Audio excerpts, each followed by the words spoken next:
নমস্কার। আজ শোনাব কবি নীরেন্দ্রনাথ চক্রবর্তীর লেখা কবিতা তোমাকে বলেছিলাম।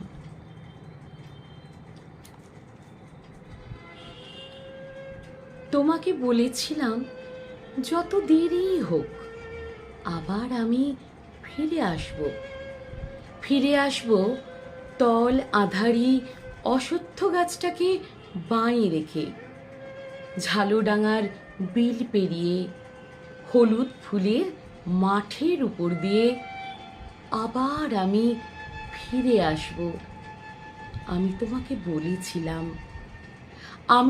বলেছিলাম এই যাওয়াটা কিছু নয়, আবার আমি ফিরে আসব। ডগডগে লালের নেশায় আকাশটাকে মাতিয়ে দিয়ে সূর্য যখন ডুবে যাবে, নৌকার গলুইয়ে মাথা রেখে নদীর ছল ছল জলের শব্দ শুনতে শুনতে আবার আমি ফিরে আসব। আমি তোমাকে বলেছিলাম। আজও আমার ফেরা হয়নি।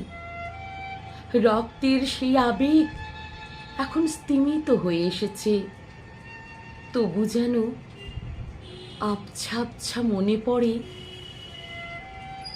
আমি তোমাকে বলেছিলাম। নমস্কার। জানাবেন কেমন লাগলো। ভালো থাকবেন সবাই।